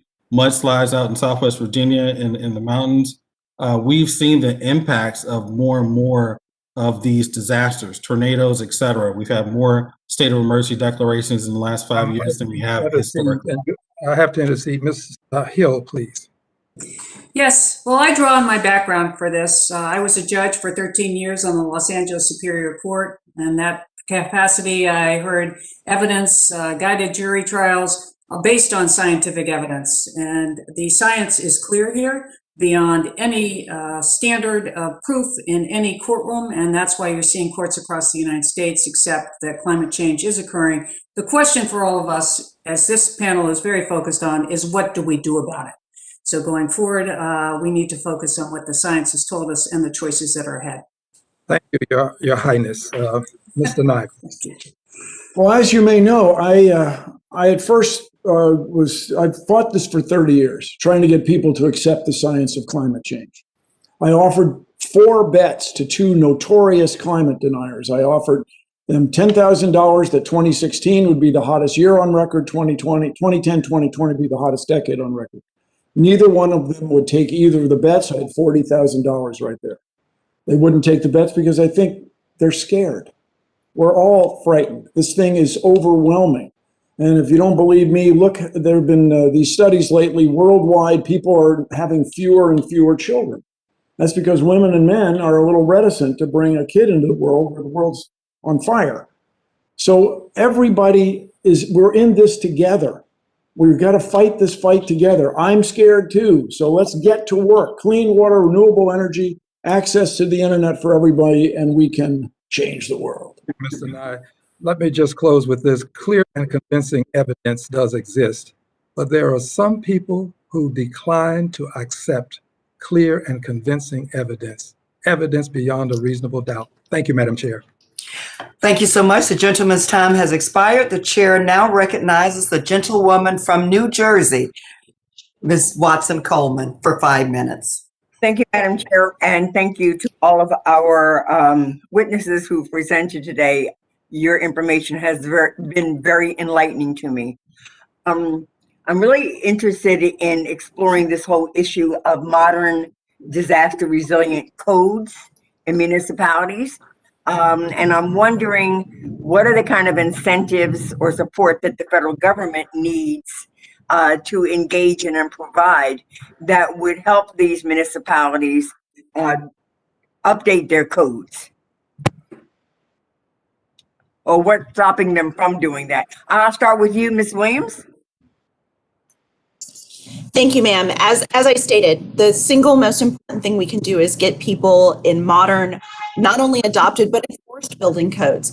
And the federal government does have a tremendous role that can be played. Certainly with the passage of DURA, making eligible activities related to the adoption and enforcement of building codes eligible for mitigation assistance was a key step, providing those federal resources to help communities. But again, we are still at the education stage. We need to help communities understand what gains they will accomplish in resiliency by adopting these codes. And FEMA last November did a tremendous job, did a study that showed that over the last 20 years, in communities that have adopted building codes, $32 billion of damages are being avoided. That's huge. Again, data, science is showing that the proof is in the pudding. The best investments you can make are in the adoption of building codes. Furthermore, they found that on average, the increased cost of these resiliency measures in home construction is less than 2%. So again, we have a tremendous opportunity to not only leverage education, but resources, particularly at the most underserved communities, to help get them to not only building smarter, but truly retrofitting the existing housing stock. Thank you. Hey, Mr. Brown, would you like to comment on that? And do you have any idea what we'd be talking about the additional resources, the amount of resources that we are lacking here? Thank you, Congresswoman. I think incentives and support, as Ms. Williams mentioned, the proof is in the pudding. Stronger building codes result in better resilience. I'm happy to say Virginia has some of the strongest building codes in the country. We have seen the impact and result of that. And so working with local governments, providing additional resources, showing them the data and the information will hopefully get them to support enhancing their building codes. So we already have resources that are available to municipalities that wish to embrace these additional and modern and resilient building codes. And some municipalities have not. Do we need additional resources to help them get there? If so, what do you think we're talking about? I do know that the BRIC program, building code support is a allowable expense. And so with that additional $500 million, hopefully that will promote incentives for educating and supporting enhancing building codes on the local level. So thank you. This is a New Jersey question, and this is a just sort of a general question having to do with, findings of the United Nations Intergovernmental Panel on Climate Change when they released a report stating in order to avoid temperature rising 1.5 degrees Celsius, et cetera, the world had to take drastic changes to reduce greenhouse gases in 12 years. That was 3 years ago. And even with the writing on the wall, we still see people who are denying. And we're also seeing incremental steps being taken where we think we need bold action. In the state of New Jersey, we had a horrific storm with Hurricane Sandy. And not only did we lose significant properties on the coastline, but we even lost interior properties where you found even lower income individuals. They're still recovering. We still need resources and we still need changes. What is the role of the federal government in terms of bold versus incremental that will help us get there? Dr. Nye, Mrs. Williams, and Ms. Hill, I'd like to hear from you quickly on that. Boy, if you want to do something bold, let's invest in fusion energy. I'm not saying it'll work, but let's take a chance. And another thing that just is an accident, by that I mean legislatively, the Jones Act, where you can't erect a wind turbine off of the coast of Virginia without taking your ship to Nova Scotia to bring it back down to Hampton Roads to erect a wind turbine. This is going to take, look, I'm in 2 unions. I understand what it is to work union. It's going to take negotiation with unions, negotiation with shipbuilders. It's going to take investment in building those big ships that can erect those things. Then if we could somehow negotiate with the shipping industry so that we didn't burn this bunker fuel oil. This is the dirtiest petroleum product going, and it's all over the world, and we all rely on these ships. If we had standards that required ships to have cleaner emissions, and you couldn't dock your ship in the U.S. port unless you had a clean emission ship that was certified by a clean emission ship council someplace, you could change the world. Yeah, thank you, Dr. Incremental steps that would have a huge effect. I appreciate that. I just read some stuff about that that was very telling.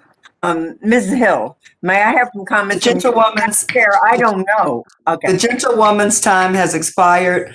We may have time for a second round of questions. So thank you so much.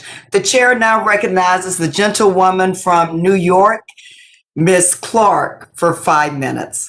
I thank you, Madam Chair, and I thank our ranking member for this very important hearing today. I want to thank our panel's experts for providing us with some insights and certainly your expert opinions and factual-based opinions on what our nation needs to do to really mitigate the damages and address fully the climate crisis that's before us. I'm going to pick up on a theme that my colleague, Congresswoman Bonnie Watson-Coleman, just expressed during her comments. And it's the fact that in a new 2021 report from the United Nations found the average global temperature is now consistently 1 degree Celsius hotter than it was only about 100 years ago in the late 1800s. And meteorologists expect the global temperature to continue rising to 1.5 degrees Celsius or warmer by the middle of this century, unless drastic action is taken to lower global greenhouse gas emissions, full stop. So Dr. Nye, can you describe some of the most dangerous global implications of climate change on human populations, such as migration, such as droughts, such as agricultural capacity, as we move toward that pivotal 1.5 degrees Celsius benchmark?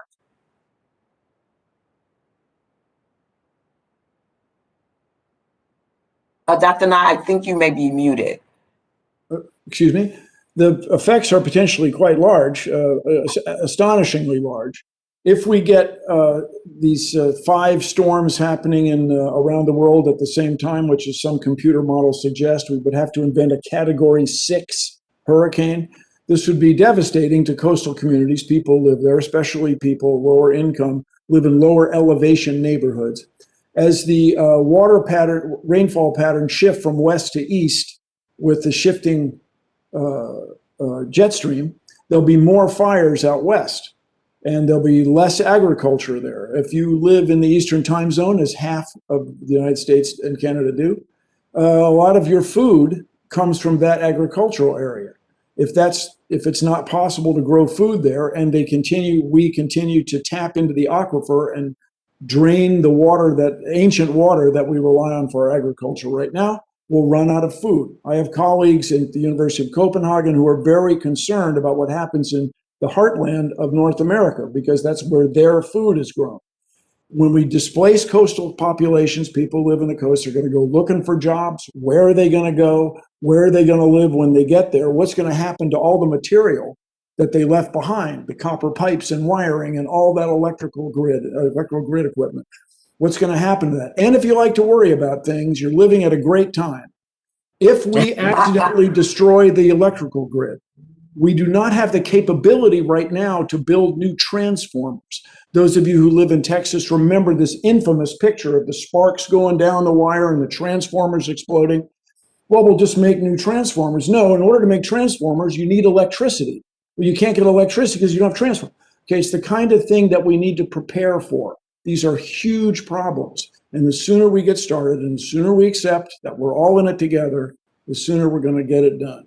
Thank you, Dr. Nye. Ms. Hill, could you please describe how these climate changes will lead to, and in some instances are already leading to, international instability, such as the rise in extremism and violence? Because, I don't think we are really talking about the global impact that we face. Thank you. This is a very important question. We have seen that these types of extreme events can have dramatic impacts on national security and global security. Because climate change affects human security, access to fresh water, livelihoods, food, it really cuts at the heart of the stability of people's lives. So we saw in Syria a migration after the worst drought in 1,200 years of millions of people to other areas in Syria, mostly young men, highly destabilizing for the receiving communities. And then, in addition to many other factors, we saw migration heading towards Europe. We have seen bad actors, terrorists, organized crime take advantage of extreme events to recruit and expand their territory. During flooding in Pakistan, the Taliban used the opportunity of the government's ineffective response to the flooding to attempt to recruit new members within their ranks. We see this also occurring with ISIS and other terrorist organizations. It's a huge vulnerability for the United States as these impacts cut across the globe. There will be people who are suffering, and in their time of need, they will be highly vulnerable to organized crime and other networks, including extremists who want to increase their influence. So we need to help them at home. I thank you, and I yield back, Madam Chair. Thank you. Thank you so much. The chair now recognizes the gentlewoman from California, Ms. Barragan, for 5 minutes.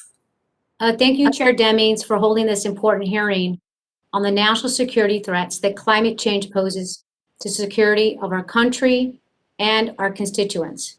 Without major action by the United States and countries around the world to reduce emissions, we are at risk of global temperature increases of 3, 4, or even 5 degrees Celsius. I believe that we need to make clear to the American people that this would mean that we have to take bold action to head off this dangerous future, something that we will start to do with the American Jobs Plan. We heard, Mr. Nye, you gave the analogy that I really loved about climate and our planet and a 747 airliner. That really resonated with me, and I thought it was a great analogy. And I want to take that analogy one step further. You know, if our Earth were the 747, right now we've seen the 1% degrees Celsius warming. We're experiencing, with only that 1%, significant turbulence from that change in our climate, stronger droughts and wildfires and hurricanes. And so, Mr. Nye, I was going to ask you, what would the state of that 747 be and our planet on our homeland be if we were to get to the 3%, the 4%, or the 5% degrees of Celsius of warming? I know you spoke a little bit about this. Is there anything else that you want to add? Well, the climate models are accurate. The computer models have proven repeatedly to be robust. I referred earlier to the study that Exxon kept internal in the 1970s, and then in 1982 is the famous document or infamous document. They were concerned with, as the state of the art of the computer modeling at that time was doubling of carbon dioxide in the atmosphere.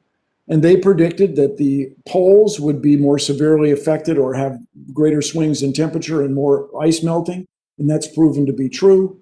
They talked, and doubling the amount of carbon dioxide would take it from, in those days, 340 parts per million to 680. Well, my friends, were well over 400 and parts per million, or 415 and worldwide. And as it gets bigger and bigger, the effects are going to get stronger and stronger. Now, you've heard people say this, but trust the science, everybody. It's a real thing. And I like to remind everybody who's watching. Thank you. In the U.S., which is available in Paper 8, Clause 8, refers to the progress of science and useful arts. This is in the Constitution. The progress of science is in our economic interest. So everybody, the computer models have proven to be true. Let's get to work, reduce greenhouse emissions, and do these other financial and investment things that people have discussed at this meeting. But first, as we've all discussed, we have to acknowledge that we have the problem and get to work. Thank you so much for that. Ms. Hill, you spoke about how climate will drive increase in migration. On an international scale, warming climate is impacting migration patterns. We have to think through humane solutions to accommodate migrants displaced by climate change. Ms. Hill, there are many factors that contribute to immigration, but climate change isn't discussed enough. Upwards of 20 million people are displaced by weather-related disasters each year. This is happening in our own backyard, driving people from their homes and to our borders. Could you describe how extreme weather events worsened by climate change are causing displacement and migration that can undermine homeland security? Yes, we are seeing the pressure right now at our southern border. We are seeing Central Americans come in unprecedented numbers. When I was at the Department of Homeland Security, I oversaw the first surge of unaccompanied alien children from those countries. We have examined the factors that are causing that drive in migration. There are many, as you've said, but one of them is new extremes that are affecting agriculture, drought, coffee rust, and then as livelihoods are affected, it gives opportunity for criminal gangs to expand their territory. It becomes more dangerous for those, and we see young people on the move, headed north in search of a better life.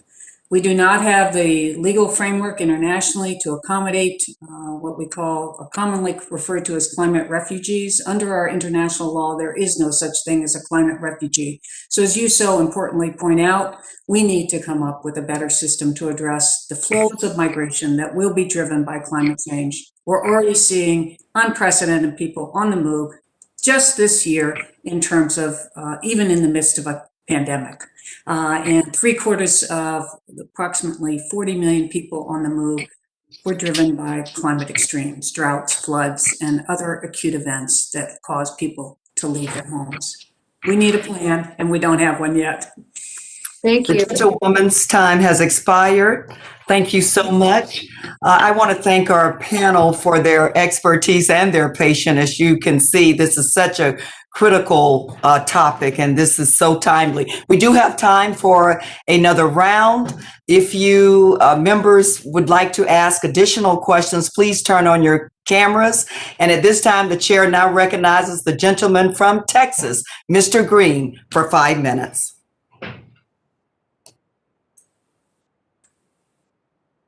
Thank you, Madam Chair. I am grateful for the second round, and I have a continuation of the first, but with just a different twist. And I was hoping that we would have a second round, to be quite candid with you. Here is the twist. Let us assume that we have the legislation to do the big, bold things that you would have us do, dear friends. And let us assume that to do these big, bold things, we have to do them without the consent of everyone. Let's just assume that we have people who have similar ideas willing to move forward together. And these persons who are willing to move forward together happen to be of the same party. Here is the question for you. And I ask this because everybody wants bipartisan support for what we do, and as do I, by the way. I welcome bipartisan support. But if we get to the big things, the things that you've talked about, and we want to accomplish these big things and we don't have the bipartisan support, do we move forward and do the big things, or do we wait until we can get the support that everybody wants? Mr. Nye, what say you? Well, you got to work the problem from both ends. And I will say, Mr. Nye, if I may intercede, Mr. Nye, let's take the world that I live in and deal with it, if you don't mind.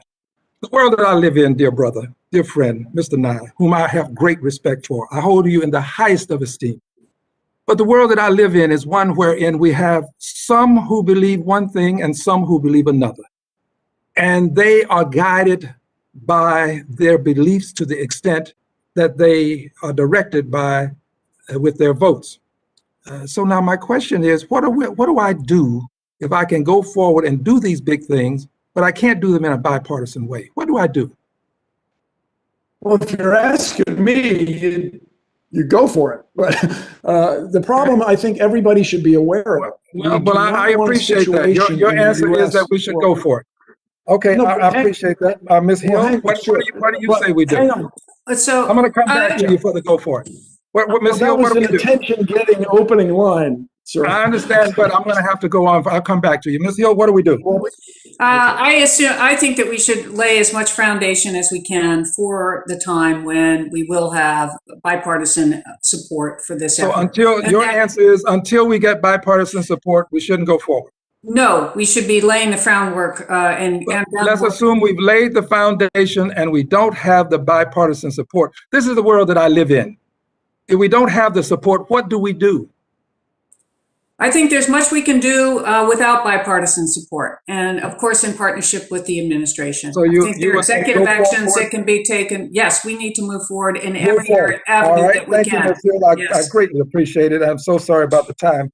Mr. Brown, what do we do in the world that I live in? Congressman, I think bold action is needed. These are life or death and urgent issues. And that's why I mentioned appreciating the executive action that the administration has taken to provide more resources. So is your answer go forward? Bold action is needed, sir, to move forward. So does that mean move forward, Mr. Brown? Unfortunately, yeah. I've been trained to ask questions to the extent that I get an answer. It means move forward, sir. All right. Ms. Williams and Professor Nye, believe me, I'm coming back to you, Mr. Nye. Ms. Williams, what do you say?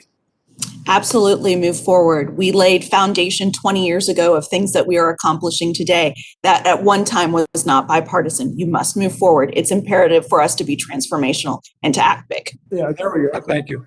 All right, now, Mr. Nye, I'm coming back to you, and my clock is not up, so I don't see how much time that I have left because I have a comment that I would like to give Madam Chair, can you just quickly tell me how much You time I have 46 seconds. Okay, well, Mr. Nye, you can have 20 of my 46.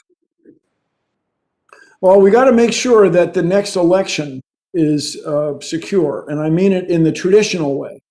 If we end up with a situation in the US where we have minority rule through gerrymandering, through these extraordinary laws that people are trying to pass, it's going to be trouble for everybody, for the minority especially. I lived in Washington State for a long time. I vote in California now. I have voted mail-in for over 40 years. And look, I'm fine. Everybody Well, I can got to do take this. 10 of my seconds, Mr. Nye, so I take it you still say move forward. Yes, and And, my understanding, it's different and in I House of appreciate that. Representatives from the Senate. So. Let me close out with this. Mr. Chair, Madam Chair, if I could just have just a second. This committee does do a lot of things in a bipartisan fashion. So I don't want you to think that these comments were directed to the persons on this committee. But I live in a world that is outside of the committee. Thank you, Madam Chair. Thank you so much. The gentleman from Texas yields back, and the chair now recognizes the gentlewoman from California, Ms. Barragan, for 5 minutes. Thank you, Madam Chairwoman. And it was this conversation is just so interesting. I had to stay on for the second round. Mr. Nye, I'm going to start with you. I'm going to let you finish your answer that you were given. Given that we're limited to 5 minutes, so Mr. Nye, is there something you want to conclude with on that last thought that you had? Well, it's not in anybody's best interest to not have everybody's vote count. And it certainly looks like people are working to try to suppress votes. And that this is catastrophic. I know everybody waves their hands about this, but we're all in this together. When we have this situation with continual deadlock, it's keeping us from taking action on climate change.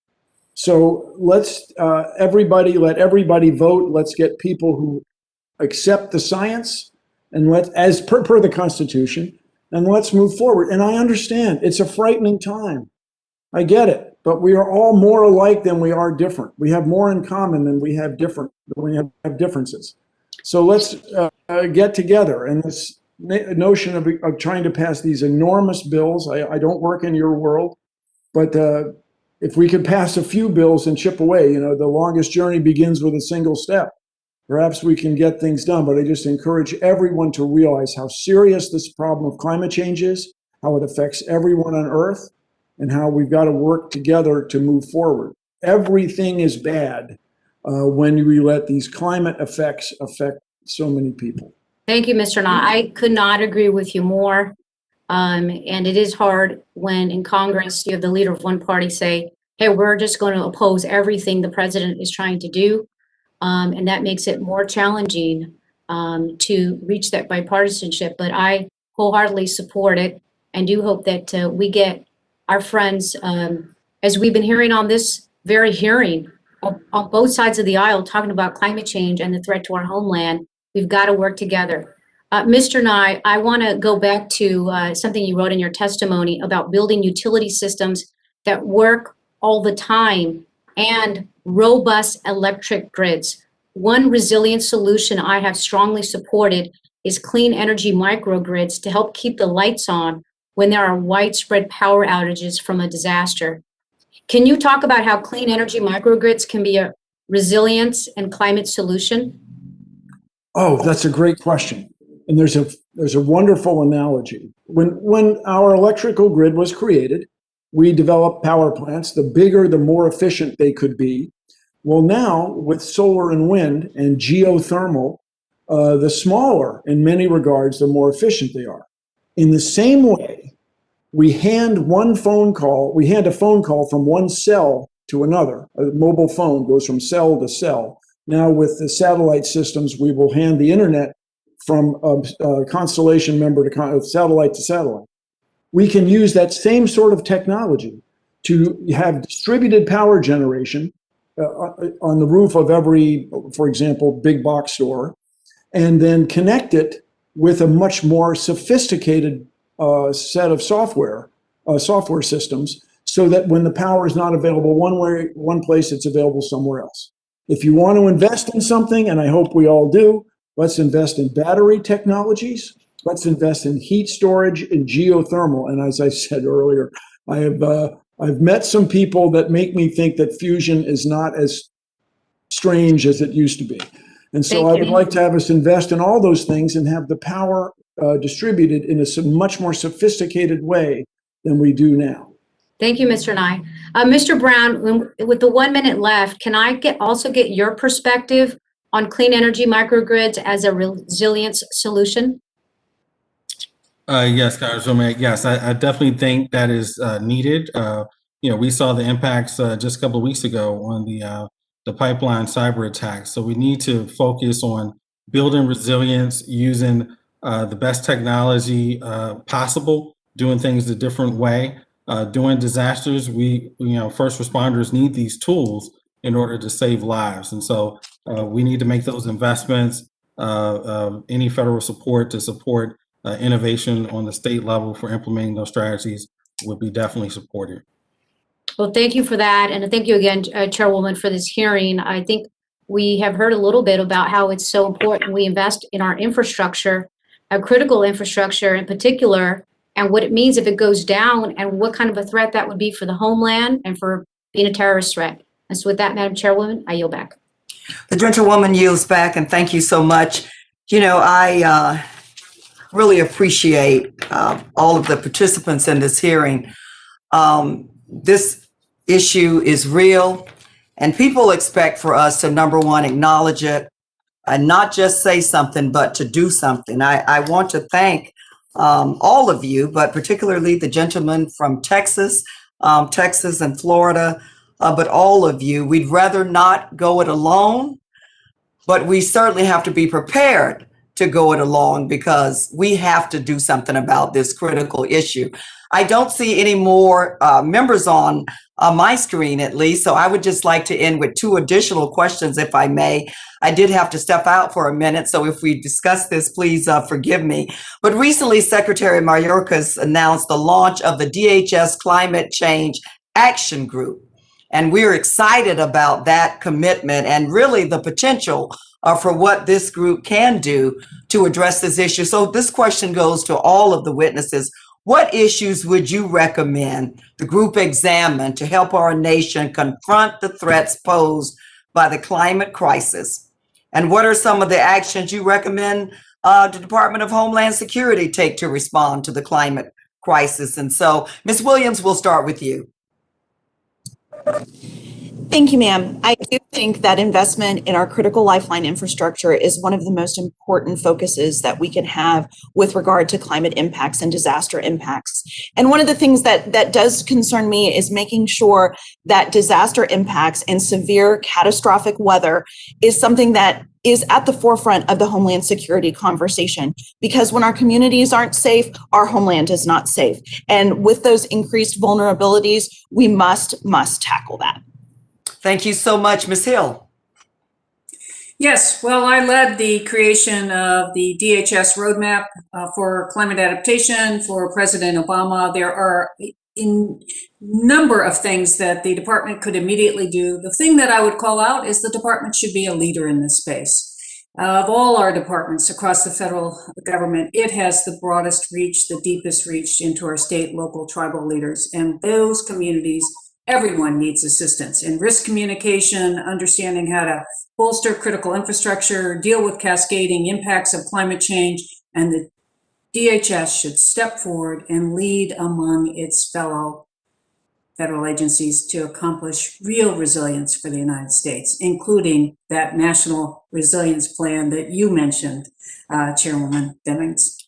Thank you so much, Ms. Hill. Mr. Brown.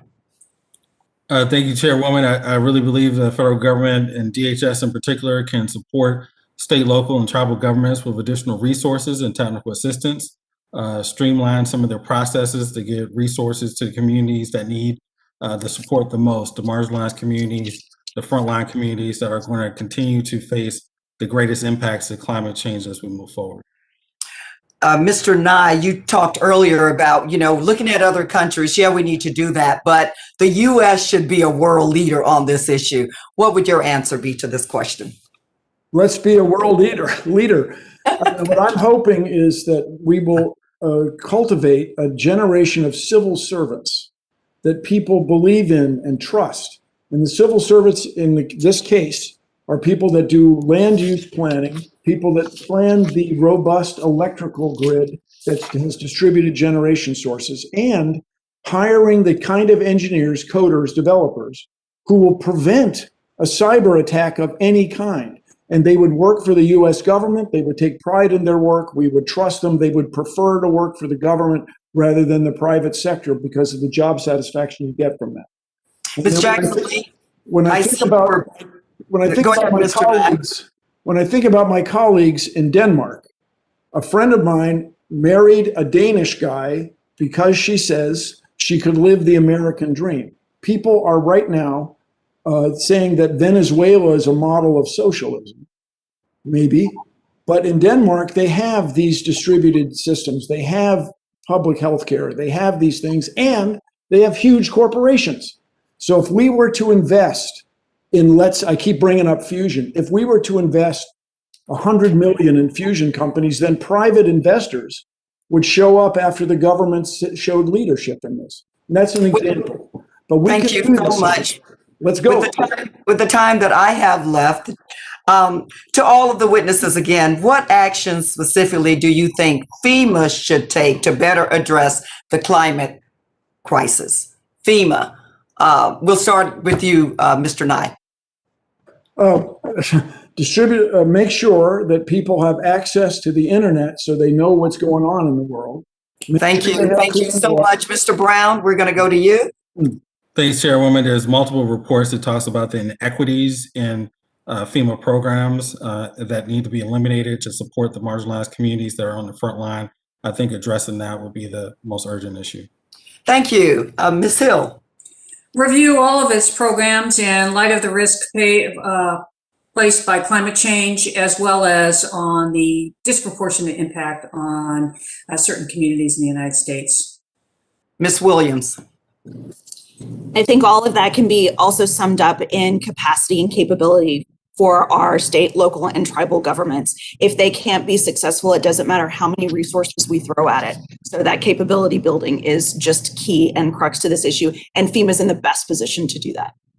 Thank you so much. The chair now recognizes the gentlewoman from Texas, Ms. Jackson Lee, for 5 minutes. Madam Chair, thank you so very much. And I wish to raise my questions with Ms. Hill, and I will try to combine them. Whenever we begin to talk about climate change, opponents consistently say that mitigation efforts are too costly. I'd like your response as to whether or not there's a cost-benefit analysis in investing in mitigation. And then in your experience at DHS, do you perceive, as I do, that the climate catastrophes really impact on domestic and national security?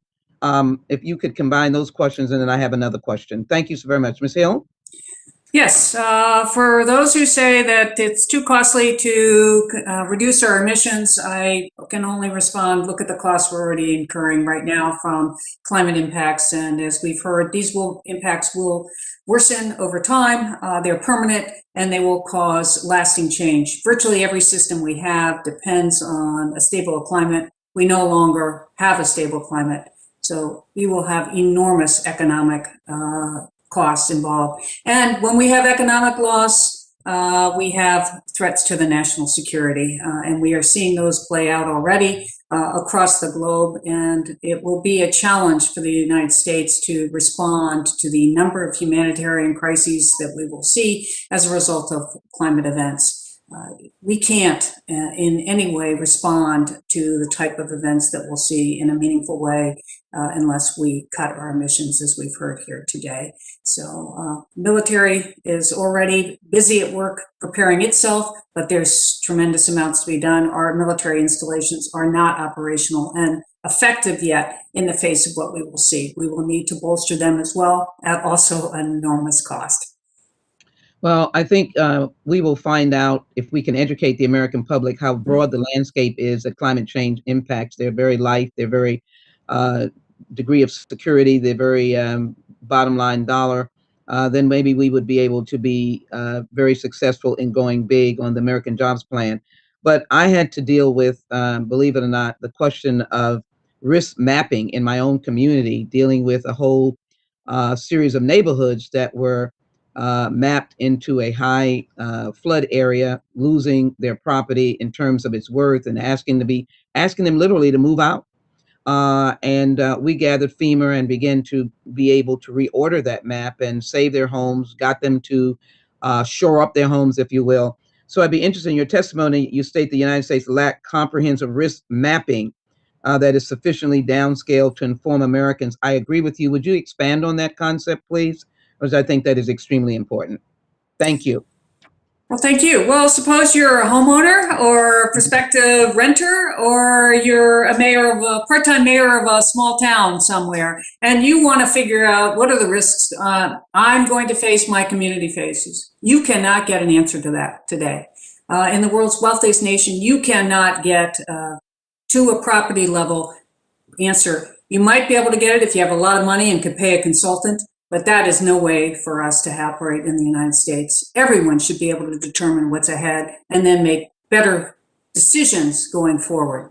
And that will take an enormous investment by the federal government, but it's one we need to make now. And we will see, if we don't, that we will have developed in areas that are at greater risk in ways that are risky, and then we will have even greater economic impacts in the future. So it's a step, very important step the nation needs to take now. Mr. Nye, just a quick question to you. Everybody says it's the buck. It's the buck. Too expensive. And we can't go big on the American Jobs Plan, dealing with infrastructure, climate change, job creation. What do we say to those who want to use money, as I've asked Ms. Hill, to be an excuse for not going big on climate infrastructure rebuild? Well, try what I say to all climate change. Sometimes they call themselves extreme skeptics. What is it about it that you think is not true? What is it about the situation you think that makes you mistrust all the world scientists?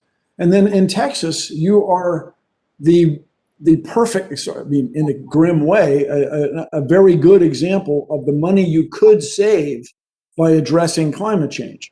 The latest estimates of the last blackout were $130 billion. That certainly could have been addressed for a fraction of that. I've seen two numbers, but let's say about 4 billion. That's a fraction of what it will ultimately cost to deal with that. And by the way, we're all going to pay for it. It's the US, we're all in this together. And so what we want to do is anticipate this, not in a disrespectful way, but you guys, we've got to take care of this. We got to take care of each other. And so I say all the time, this is doable. And the longest journey starts with a single step.